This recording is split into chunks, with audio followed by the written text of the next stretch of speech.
আন্তর্জাতিক মানবাধিকার দিবস উপলক্ষে ত্রিপুরা মানবাধিকার কমিশনের উদ্যোগে বুধবার আগরতলার প্রজ্ঞাভবনে অনুষ্ঠিত রাজ্য স্তরের অনুষ্ঠানে অংশ নিলেন মুখ্যমন্ত্রী প্রফেসর ডক্টর মানিক সাহা।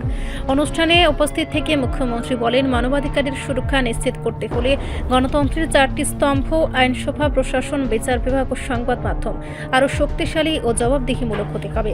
মুখ্যমন্ত্রী মানিক সাহা বলেন, মানবাধিকারের প্রসার ও সংরক্ষণে সরকারের পাশাপাশি সমাজের প্রতিটি শ্রেণীর ভূমিকা অত্যন্ত গুরুত্বপূর্ণ। গণতন্ত্রকে মজবুত ভিত্তির উপর দাঁড় করানোর মধ্য দিয়ে এই দেশের প্রতিটি নাগরিকের মর্যাদা ও ন্যায় বিচার নিশ্চিত করা সম্ভব।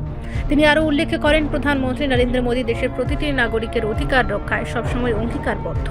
মুখ্যমন্ত্রীর ভাষায় মাননীয় প্রধানমন্ত্রী যে অঙ্গীকার করেছেন তা বাস্তব রূপ দিতে আমাদের রাজ্য সরকারও সমানভাবে সংবেদনশীল ও প্রতিশ্রুতিবদ্ধ। আমরা ন্যায়, মর্যাদা ও সকলের জন্য সমান সুযোগে নিশ্চিত করতে দৃঢ় প্রতিজ্ঞ। মানে সবকিছু লিখে রাখবে যে এই কথাটা আপনার কম্পিউটারে ফিট করা হিউম্যান রাইটস এ পড়ে কিনা আপনার কথাটা আপনার যে সমস্যা হচ্ছে এইভাবে হবে না।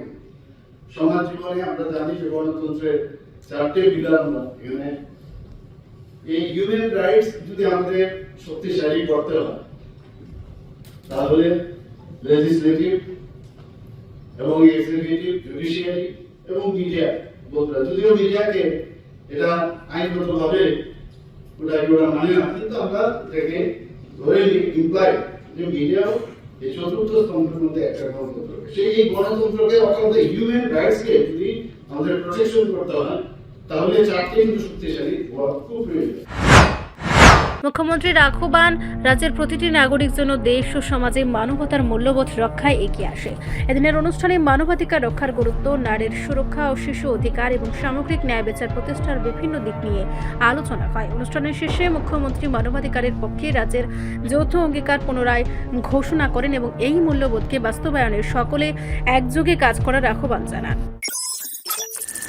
রিপোর্ট, সংবাদ প্রতীক্ষা।